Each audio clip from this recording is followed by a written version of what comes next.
Hi, magandang araw po ulit sa inyong lahat for our second reading of the day.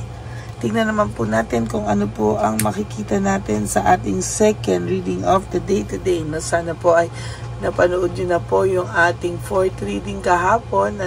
Medyo late ko na po siyang na-upload kahapon. So, I hope na mapanood nyo pa rin po ang ating fourth reading of the day. Alam niyo naman po yung mga bonus reading, hindi ko yan pinapangako, pero ginagawa ko na lang po kapag meron po akong time. Pero nakita niyo naman po ngayong 2025 ako po ay bumabawi sa inyo dahil marami pong beses na ako po ay nakakapag first and second reading lang nung naging sobrang busy ako nung October, after the One Love a Day, ako ay pumunta sa aking mga gulang, So, ngayon ay, ayan. Okay.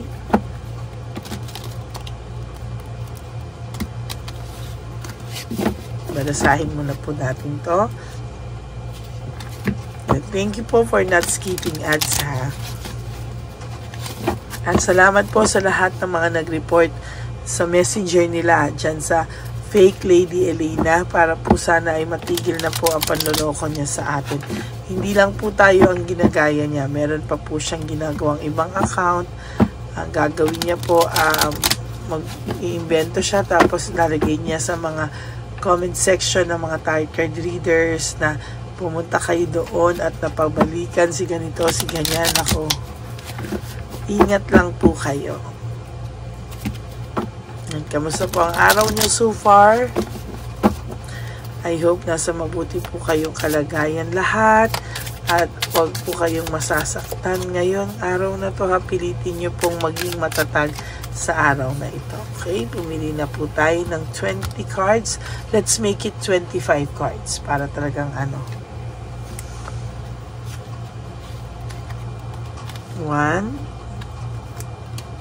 2, 3, 4,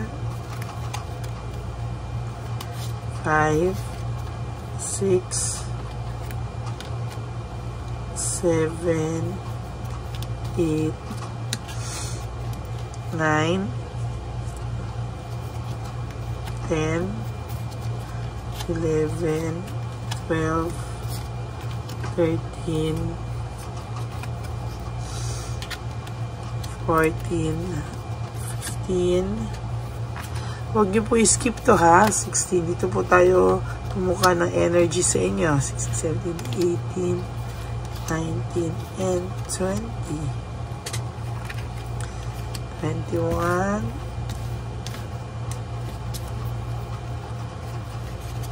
22. 23. 24 and 25. Dito na po yung ating mga hindi napili. Simulan na po tayo.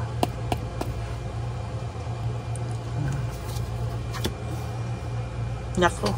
For your first card alone po, for your first card alone, 10 of Wands in reverse is all about burnout, stress out, overstress, sobra po itong naririndi sa mga nangyayari sa kanya ngayon na somehow, because sa mga nangyayari po sa kanya na burnout and overstress, nakikita po at nararamdaman niya po siguro na siya po ay may maling nagawa, kasi hindi po siya makakaramdam ng matinding ganyan kung ang pakiramdam niya po ay wala siyang kasalanan, Ano na po yan, magkahalong guilt at magkahalong lungkot, depression, alam niya po, ayan, sinagot po kayo, alam niya po na siya ang reason bakit po kayo naghiwalay, and as a matter of fact, ito pong taong ito ngayon ay nakakaramdam ng matinding lungkot, depression, overstress, hindi niya po maintindihan, alam niya po na sobra kanyang nasaktan, alam niya po na sobra kanyang nasaktan. Talagang may heartbreak, grief, loss, alam mo yun, talagang pakiramdam mo po talagang yung pagkatao mo nabugbog ng ilang puso mo, bugbog na bugbog, Ngayon po siya po ay may dissatisfaction, ano. Nine of Cups in reverse is all about dissatisfaction, ano. Lack of inner joy, yan. Dissatisfied po siya sa buhay niya. And hindi niya po alam kung ano po ang gagawin niya. That is also a financial struggle, no? Meron po siyang financial struggle ngayon. At talagang sa nakikita ko, nag-iisip po itong taong to or nagmumuni-muni po siya talaga, no? Na bakit daw nung nasa iyo siya, masaya naman siya. Ngayon ay puno po siya ng conflict sa ibang tao. Maybe for those of you na may third party, talaga pong ang conflict nila ay araw-araw, no? Bakit? Puno din po ng insecurity itong babaeng to. Whether kilala ka pa niya o hindi, alam niya po sa sarili niyang may something wrong sa kanilang pagsasama. Kaya po, alam niya na nag-iisip itong person mo. Alam niya po talaga. Kaya ganyan na lang po yung gigil niya, no? Ganyan po talaga yung gigil niya, no? Oh my God, the tower, no? Lumabas po yung the tower, no? Yung the tower po, ito po ay disaster. Ito po ay talagang sa nakikita ko, ito po ay pagbagsak talaga niya, no? So siguro naisip niya na bakit daw po nung nasa iyo siya maayos ang buhay niya, nung nasa iyo siya is yung nasa iyo siya is masaya siya, may direksyon ng buhay niya, maayos siya, no? Pero ngayon, kabaliktaran na po yan lahat ng buhay niya, no? Magulo yung buhay niya. Talagang hirap po itong taong ito sa ngayon, ano? Hindi niya po alam kung ano po ang kanyang gagawin. Kasi siya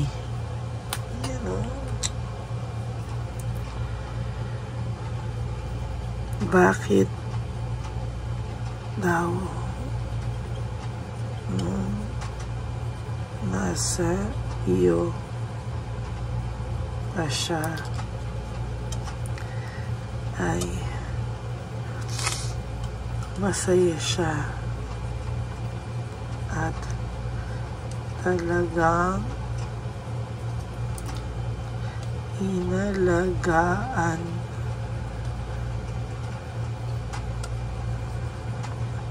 karma daw ang sitwasyon niya na karma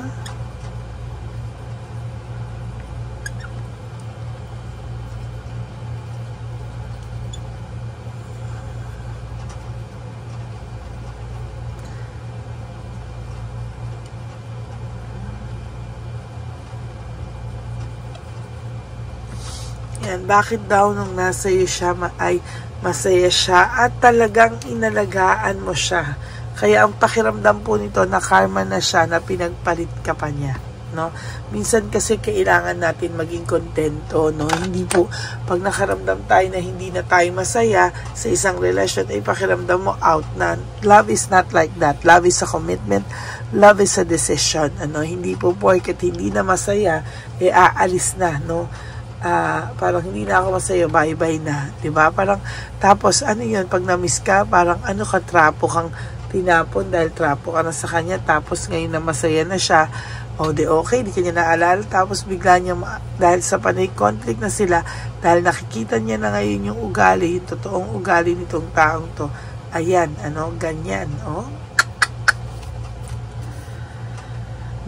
naiisip niya po yung pag-aalaga mo sa kanya, that you are so generous and that you are so papagbigay, no? Talagang lahat po ng problema niya sinolusyonan mo. Sorry, naayos ko po yung camera. Lahat po ay sinolusyonan mo, no? Lahat po talaga ay ng problema niya, ikaw po ang talagang umayos at umaayos. Ngayon po, the sun in reverse, nako, talaga po siya ay nakakaramdam ng depression, ng failure, ng disappointment sa buhay niya. Yan po ang the sun in reverse. This is all about negativity, no? Depression, frustration, and loneliness. Yan po ang the sun in reverse, no? Kasi yung the sun sa upward po, no, yan po ay happiness, joy, success, celebration, etc. When it comes to the meaning na reverse siya, yun po ang meaning nun, no? Meron po siyang struggle, no? Meron po siyang loss of money, struggle, no? Talagang nakikita ko po na talagang nag-i-struggle po ito ngayon. Financially, kailangan po niya talaga ng tulong, no? Three of Pentacles is, kailangan po nito ng tulong, kailangan po niya talaga ng suporta, pero hindi na po niya makuha yung suporta na binibigay mo sa kanya tulad nung mga times na may problema siya, no? Talagang nahihirapan po ito. Ayan, no? Ay, nako. Talagang iba po ang pakiramdam niya, eh. Oh. Ay, nako, may mga tao po kasing ganito, no? Talaga pag meron po siyang okay siya, o sige lang, pero pag may problema ka, ikaw po agad ang pumapasok sa isip niya. Why? Kasi pakiramdam niya po, ikaw yung talagang, ikaw yung talagang nandyan para sa kanya. Ikaw yung tumulong sa kanya, no? Kaya ganyan po itong taong to, no? Pinagsisisihan niya po na pinagpalit ka pa niya, umalis siya sa buhay mo at lumayo siya sa buhay mo. Ngayon, para po siyang wala, kinakaya na lang po niya yung mga bagay na dumarating sa kanya kasi yung ngayon hindi na po siya makaharap sa iyo, pakiramdam niya sa dami ng ginawa mo sa kanya, ikaw pa sinisi niya ng bandang huli, no? Parang ngayon daw po nakikita niya na meron ka ng strength, na malakas ka na, no? Na parang nakaka-survive ka na po sa kanya na wala siya sa buhay mo, no? Ayan ang sinasabi ko.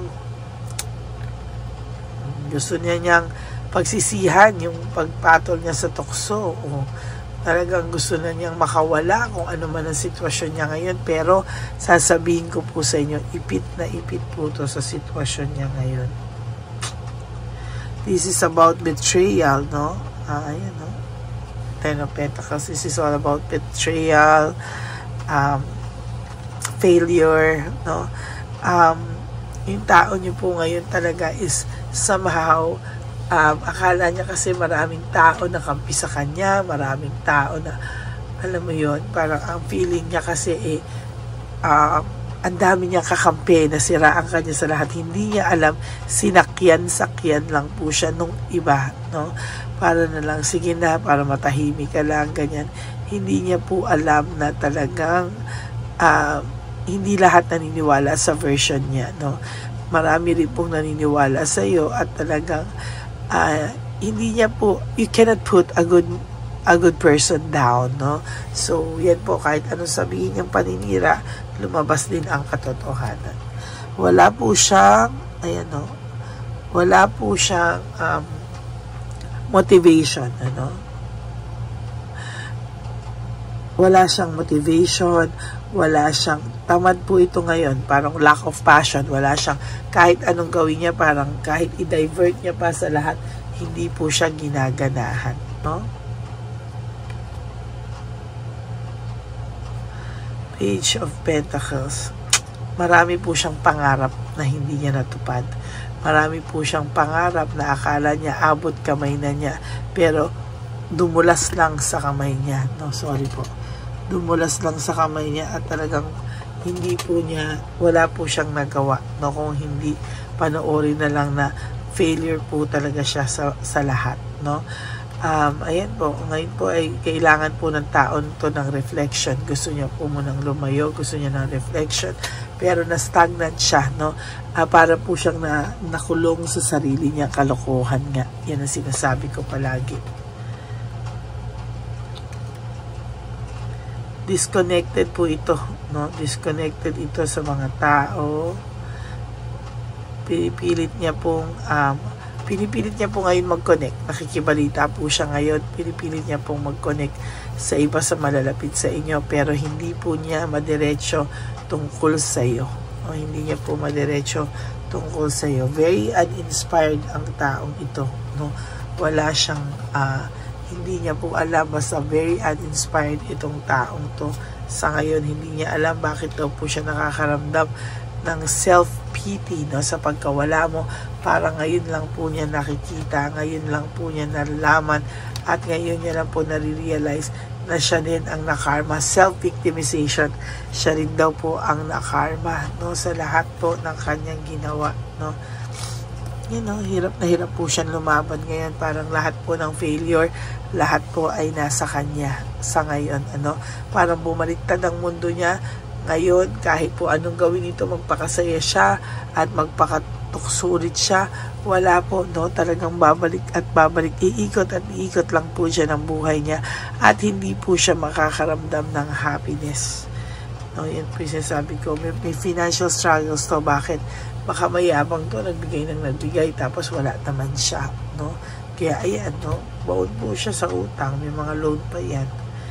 Parang sige, sugod nung ginagawa niya yan, tuwa siya, sugod dito, adventure, actions, fearlessness, hindi siya natatakot, no, sugod ng sugod. Pero ngayon, ayan, back out ng back out, no. Kung dati bigay to ng bigay para magyabang lang sa umpisa, ngayon back out to ng back out, no. Ina-isolate niya po yung sarili niya, no. Ina-isolate niya po yung sarili niya. Ayaw niya po na may makausap na makakakita na siya ay malungkot, kaya ina-isolate niya po yung sarili niya. Pero wag kang mag-alala, kahit ganyan nakikita ng mga tao na yung mga pinagsasabi niya sa iyo dati ay hindi naman totoo, no. Sabi ko sa inyo, time is the best and the great healer, and also time will tell you the truth, diba? So yan po ay, sabi ko nga sa inyo, lalabas din ang katotohanan. Okay, so that is your second reading of the day. Naisip ka po niya talaga, bakit nung nasa siya, lahat ng suporta ay binigay mo sa kanya. Ngayon, siya po ay nga po siya sa bago niyang partner, or kung naghiwalay man sila, buti nga po sa kanila. Okay, so maraming salamat po sa inyong lahat. Thank you po maraming salamat po for all your support. And if you naka-resonate po kayo, can you please give me a like and comment down below, and please click the bell button para updated po kayo sa ating mga latest videos na ina-upload araw-araw. Okay? And sa aking mga ever loyal, solid, and faithful na Lady Elena family, I love you all from the bottom of my heart. Mahal na mahal ko po kayong lahat. At huwag po kayong malulungkot, ha. Ako po ay magbabalik for our third reading of the day today. For the meantime, kayo muna po ay mag-enjoy, mag-relax, and be grateful for today. You wake up today doing 3 things that will make you happy. Be grateful, no, that we are still alive and healthy. And maging po kayo, no, talagang laban lang po talaga sa buhay. Laban lang tayo sa buhay. And I hope that one day ay makasurvive po kayo, maramdaman nyo po na kayo ay nakasurvive na. And also, you have to love yourself, no? Dahil self-love is still the best love of all. Okay? Maraming salamat po sa inyong lahat, and may God bless you always. Thank you so much, and I love you all from the bottom of my heart. And lagi nyo po iisipin that life is so short, don't make it shorter by stressing yourself from all the pains and heartaches na binigay sa inyo ng kahapon. Just surrender everything to the divine universe and just let go, and let God write your life and love story. I will be back for another set of reading. Babalik po ako for our third reading for the day. Salamat po. Ay, may nagre-request pala po na kung pwede ko daw po sanang gawan ng insenso yung para naman po, kasi yung una, yung insenso natin, kung ano daw yung kakausapin nyo siya, ganyan. So ngayon naman daw po ay gumawa daw po ako ng insenso para daw po sa yung makonsensya naman yung mga gumawa sa inyo ng kasalanan. Sige po, no, I will try to do that tomorrow, Friday, no. 1 week po tayo ulit para naman makonsensya yung tao niya, hindi siya mapalagay daw. Yun ang sabi nila. Gusto pa nila na isa na medyo mas matindi-tindi. No? So, I will try to do that maybe tomorrow, Friday. Okay? Maraming salamat po sa inyong lahat, and may God bless you all. Salamat po ng marami. I love you all, and God bless you. Bye! Hey, update po, may nagpanggap pong subscriber natin na siya po ay magpapahula sa fake na Lady Elena, kaya ayan, hinihingan po siya ng $80 at ang cell po niya ay nabigay at nakuha. Ang pangalan niya po sa cell ay Julian Albert, no? Siya po ay may cell account din, kaya mag-iingat po kayo. Ayan po, no, kung sino man po yung scammer na Julian Albert na yan, no, iinsensuhan po natin yan para siya po ay makonsensya. Kung wala man po siyang konsensya, at least po bumalik sa kanya lahat po ng kanyang ginagawa, at maling-mali po yan, basahin niyo po lahat yan, makikita niyo po, ayan po ang cell number niya at Julian Albert na yan, para po talagang ma-report din po natin yan na siya ay gumagamit ng cell account na Julian Albert. Mag-ingat po kayo. Ayan po yung number niya. Ayan po yung pangalan niya. Huwag po kayong magpauto. Nakita nyo naman po, napakalayo po ng pangalan ko sa pangalan ng pinagsisendan nyo po ng account o ng pera. Kaya mag-ingat po kayo at beware sa scammer na to. At talagang ayan po, pinost ko po ang kanyang pangalan dito para maging babala po sa inyong lahat. Maraming salamat po. At mag-ingat po kayo, pakireport po ang page na yan, ang messenger niya na Lady Elena. Maraming salamat po and God bless you all. Ayan, sa susunod po makikita niyo yung account niya na i-report niyo. Salamat po na marami. Magandang gabi po ulit sa inyong lahat. Ako po ay muling nagpapaalala sa inyo na mayroon pong lumalabas sa FB at Messenger account na fake account po, nang hihingi po ng $25 through PayPal at hindi po yan totoo. Huwag po kayong maniwala dyan. At pag sinabi mo po na gusto ko pong marinig ang boses nyo or makita kayo, ang sasabihin po ay magbibigay kami ng link. Buksan mo yan at pagkatapos ay makikita mo ako. Huwag po kayong maniniwala dahil yan po ay hindi totoo. Yan po ay isang malaking scam na pag binuksan nyo po ay mahahack po lahat sa inyo. Mahahack po ang inyong mga personal details. Lahat ay mahahack. Ako po ay nalulungkot na ito po ay nangyari, ngunit sa talagang may mga tao pong masasama at may mga tao po talagang hindi makatiis na hindi gumawa ng masama sa ibang tao. Pero maging aware po sana kayo, tulungan niyo po ako, i-report po natin yung fake na yan at sa FB para siya po ay mawala na at wala na po siyang mabiktima pa, Nandyan po lahat ng details at maraming salamat po sa inyong lahat. Maraming salamat po sa inyong lahat at mag-iingat po kayo.